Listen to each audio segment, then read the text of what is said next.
Welcome back to the channel. Today we're talking about MOG Coin Rabbit Face, one of the hottest meme coins in the game right now.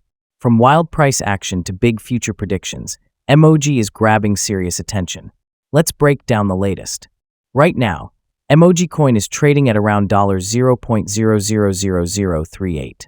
Recently, it reached a high of $0.00004238 and a low of $0.00003564, showing the usual swings we expect in the crypto world.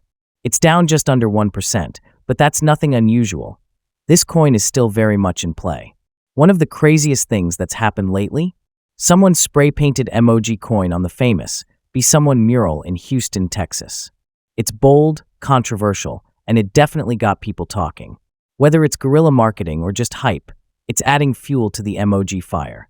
Looking ahead, Coinpedia predicts MOG could hit between $0.11 and $0.174 by 2030.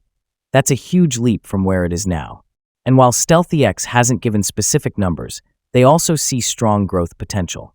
MOG started as a meme, but with this kind of momentum and community backing, it's becoming something much more. If you're holding MOG or watching from the sidelines, make sure to like this video and subscribe for more updates. We've got our eyes on the moon, and MOG might just get there. See you in the next one.